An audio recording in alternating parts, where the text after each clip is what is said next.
충청권 4개 시도가 대선 후보들에게 공동 공약을 제안했습니다. 충청북도는 청주도심 통과 등 3가지 현안에 대해 대선 공약화를 건의했습니다. 용담댐 과다방류 피해 보상과 관련해 일부 주민들이 대상에서 제외될 수 있다는 위기감이 고조되고 있습니다. 용담댐 피해 주민들은 즉각 반발했습니다. 청주시의 원도심 고도 제한 조치가 주민들의 반발에 부딪혔습니다. 주민들은 재산권 침해로 이어진다며 목소리를 높이고 있습니다. 캄캄한 도로에 누워있는 사람을 치어 숨지게 한 운전자에게 벌금형이 선고됐습니다. 사고 뒤 진동을 느꼈다면 조치를 취했어야 했다는 판단입니다. 여러분 안녕하십니까. CJB 8시 뉴스 시작합니다. 충청북도가 청주 도심 통과 철도와 AI, 인공지능, 영재고 설립 등 3가지 현안의 대선 공약화를 건의했습니다.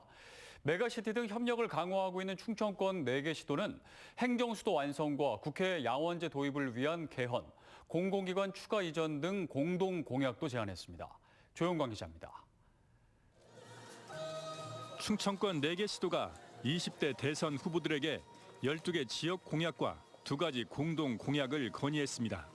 충북은 대전과 세종, 청주공항을 잇는 광역철도의 청주 도심 통과와 AI 영재고 설립, 강호축 구축 등 3개 현안의 대선 공약화를 건의했습니다.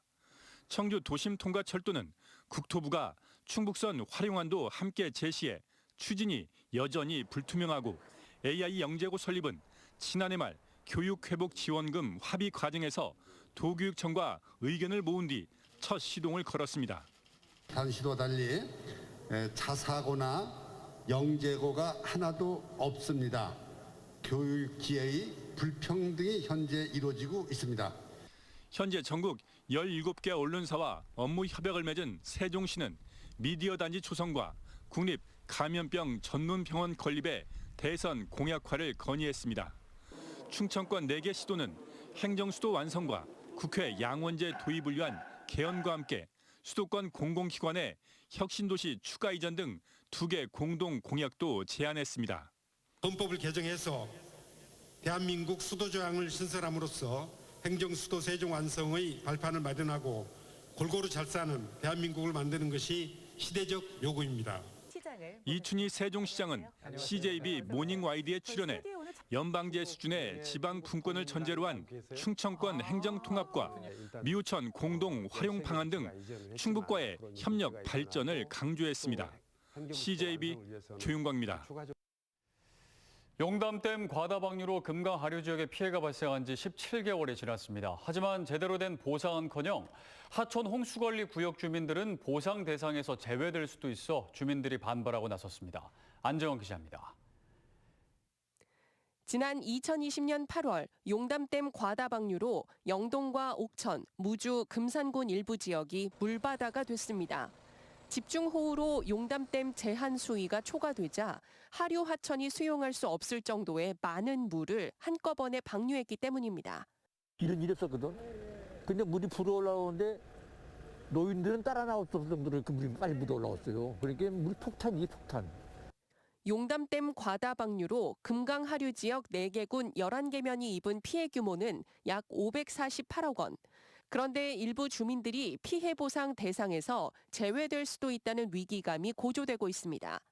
지난해 말 중앙환경분쟁조정위가 대청댐과 합천댐 방류에 따른 피해 보상에서 하천 홍수관리구역을 제외했기 때문입니다. 용담댐 피해 주민들은 즉각 반발했습니다.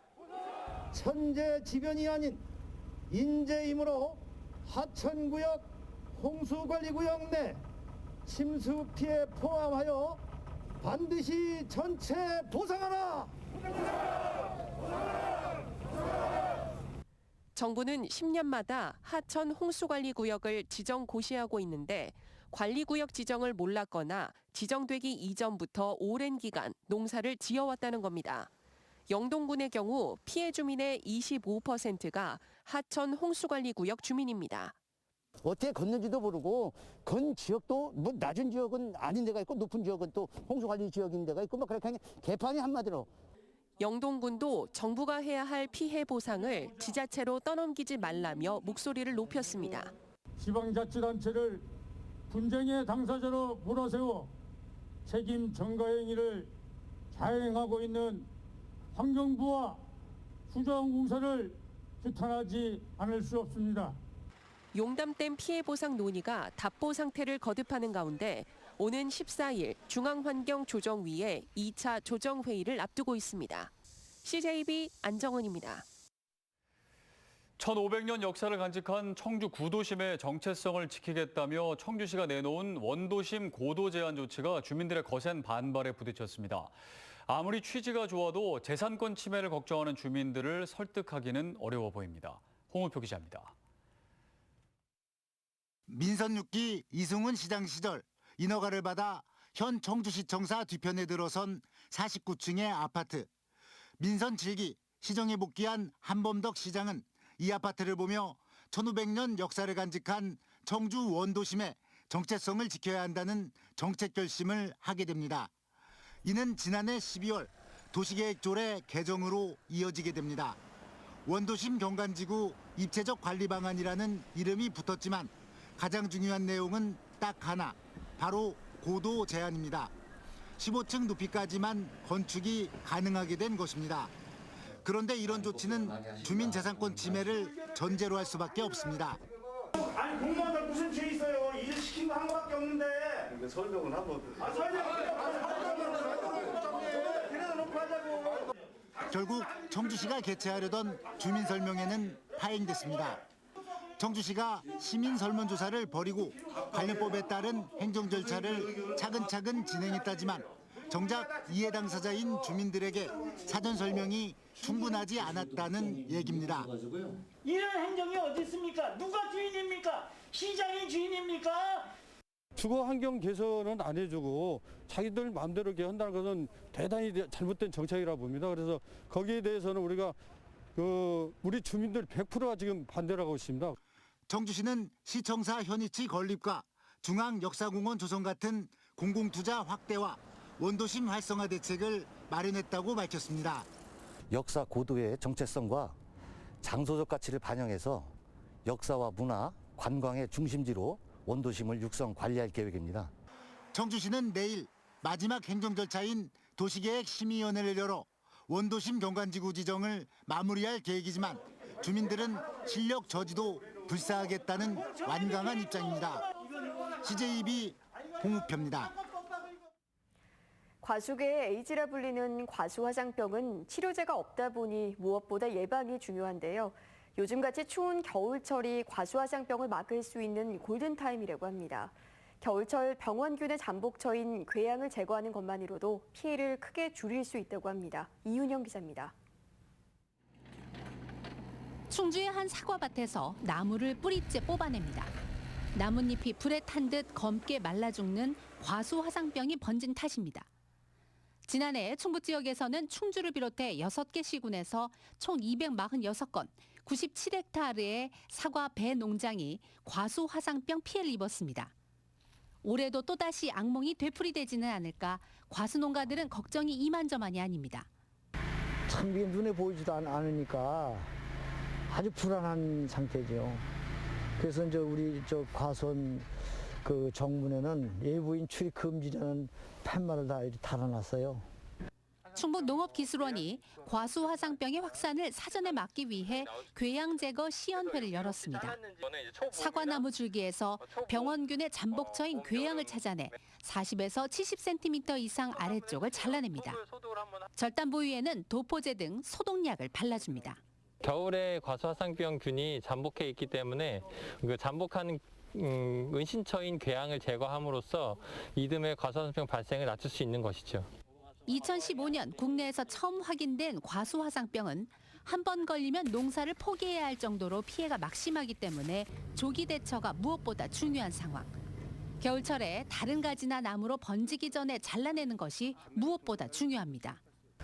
지금까지 발생한 매몰지 주변의 반경 500m 이내의 과원들을 특별관리 과원으로 지정해서 주기적으로 예찰하고 이런 궤양을 제거 활동을 중점적으로 하고 있습니다. 충북 농업기술원은 과수화상병이 주로 봄에서 가을까지 집중되기 때문에 겨울에 미리 궤양 제거를 철저히 하고 의심목은 바로 신고해 줄 것을 당부했습니다. CJB 이윤영입니다. 새벽 시각 캄캄한 도로에서 누워있는 사람을 깔고 지나가 숨지게 한 운전자에 대해 1, 2심 재판부가 다른 판단을 내렸습니다. 2심 재판부는 원심에서 무죄를 선고받았던 운전자에게 사고 뒤 조치를 취하지 않는 혐의로 벌금형을 선고했습니다. 이태현 기자입니다. 지난 2019년 12월 24일 새벽 4시 오송역과 세종시를 잇는 왕복 6차선 BRT 도로에서 50대 남성이 숨진 채 발견됐습니다. 경찰은 사고 발생 엿새 만에 남성을 치고 그냥 간 차량을 찾아냈지만 1심 재판부는 운전자 A씨의 도주치사 혐의에 대해 무죄를 선고했습니다. 당시 법원은 주변에 민가나 상업시설도 없이 인도가 없는 제한시속 80km의 편도 3차선 도로에서 운전자가 사람이 통행하거나 누워있을 가능성을 예견하기 어렵다고 판단했습니다. 숨진 남성이 검은색 계통의 옷을 입고 있었다는 점도 이유로 들었습니다. 이 때문에 재판부는 운전자의 과실로 인한 사고로 볼 수 없다고 판시했고 나아가 덜컹거리는 느낌은 받았지만 사람일 것이라고는 생각하지 못했다는 A씨의 진술도 받아들였습니다. 하지만 같은 조건에 대한 2심 재판부의 판단은 달랐습니다. 청주지법 형사 항소 2부는 과속방지턱 등의 장애물이 설치되어 있을 것을 예상할 수 없는 도로의 위치적 특성을 강조하며 A씨에게 법적 책임을 물었습니다. A씨가 진술과 같이 충격을 느꼈다면 A씨는 즉시 정차해 해당 물체를 확인했어야 한다고 지적했습니다. 다만 법원은 사고의 원인을 A씨의 과실이라고 단정짓지는 않았습니다. 때문에 검찰이 기소한 도주치사 혐의가 아닌 사고 후 미조치 혐의를 인정하며 벌금 1,000만 원을 선고했습니다. CJB 이태현입니다. 충북은 탄소 중립을 위해 탄소 포집 기술과 그린 수소 생산이라는 투 트랙 전략에 시동을 걸었는데요. 특히 친환경 에너지로 만드는 그린 수소의 대량 생산에 박차를 가하고 있습니다. 장원석 기자입니다. 촉매를 이용해 수소를 만드는 암모니아 분해 반응기입니다. 충북의 한 기업이 수소의 대량 생산을 위해 개발한 신기술입니다. 이산화탄소를 발생시키지 않는 탄소 중립 실현 기술로 큰 주목을 받고 있습니다. 모든 기업들이 어차피 그린 수소를 써야 합니다.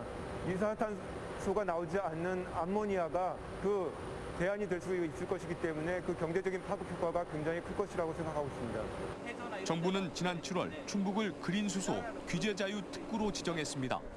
도시가스 사업자를 거쳐야 하는 유통 과정과 정비되지 않은 관련법을 면제해 비용과 기간을 줄여보겠다는 취지입니다. 세계 최초로 시도하는 암모니아 기반 그린 수소 생산에 5곳, 국내 최초로 진행하는 바이오가스 기반의 그린 수소 생산에 6곳의 기관과 기업들이 참여하고 있습니다. 한국은행 충북본부도 수소의 생산과 저장 과정에서 필요한 바다가 없는 충북이 민관학의 협력으로 탄소 중립을 선도하고 있다고 평가했습니다. 충북은 수년 내 그린 수소의 대량 생산 시설이 상용화될 것으로 전망합니다. 지역 내에서 직접 생산이 가능한 바이오가스와 대용량 운송이 용이하고 수소 함유량이 높은 암모니아를 활용한 그린 수소 생산 공정은 충북에 최적화된 그린 수소 생산 방식이라고. 시멘트 등 제조업에서 탄소 포집 기술로 온실가스를 줄이고 있는 충북. 이제는 그린 수소의 글로벌 기술력을 바탕으로 탄소 중립에 시동을 걸었습니다. CJB 장원석입니다.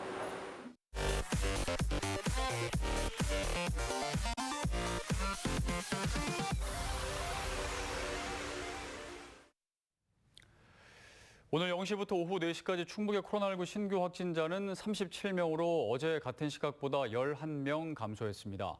청주를 비롯해 6개 시군에서 확진자가 추가된 가운데 충주에서는 외국인 사적 모임으로 8명이 확진됐습니다. 또 진천 6가공업체와 관련해 감염자가 2명 추가돼 이곳 누적 확진자가 28명이 됐습니다. 확진자 37명 가운데 학생은 4명으로 다행히 교육시설과 학생 간 전파가 다소 주춤하는 양상입니다. 청주시가 전국 최초로 코로나19에 확진된 영유아 가정에 돌봄 지원금과 함께 장난감 등이 담긴 아이 꿈 키트를 지급합니다. 다만 보건소가 코로나19 역학조사 과정에서 개인정보 수집이 불가능한 만큼 보호자가 주소지 관할 읍면동에 직접 신청해야 합니다. 정당 가입 연령을 현행 만 18세에서 만 16세로 낮춘 정당법 개정안이 국회를 통과한 것에 대해 충북교청이 우려를 표명했습니다.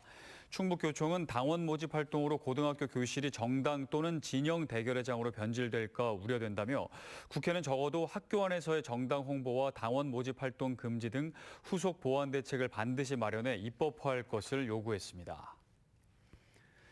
청주 상당구 선거관리위원회는 오는 17일 청주 상당 국회의원 재선거 후보자 등록을 위한 입후보 안내 설명회를 엽니다. 대상은 입후보 예정자와 예비 후보자, 선거사무 관계자 등이며 등록 신청 서류 작성 요령과 선거운동 방법, 선거 비용 회계 보고 등을 안내할 예정입니다. 오송 첨단의료산업진흥재단이 오는 2023년까지 실험동물센터 첨단동물모델 평가동을 구축합니다. 총 사업비 154억 원이 투입되는 첨단 동물모델 평가동은 소형 원숭이 마모새 사육시설과 실험실, 생물학적 3등급 시설 등 세계적 수준의 평가시설을 갖출 예정입니다.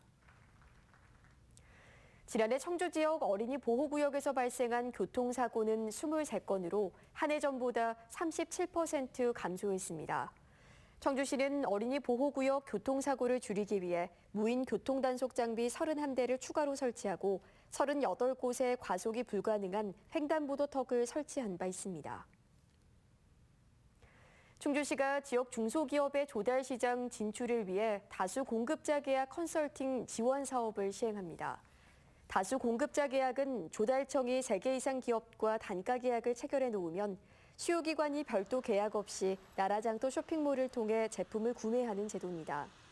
충주시는 이번 달부터 10개 기업을 선정해 지원에 나설 예정입니다. 충북 소방본부는 불이 난 아파트에서 이불을 펼쳐 주민을 구조한 신재빈 씨와 김민 씨에게 119 의인상을 수여했습니다. 이들은 지난해 8월 12일 청주시 금천동의 한 아파트에서 불길을 피해 7층 창틀에 매달려 있다 추락한 주민을 입으로 받아내 구조했습니다.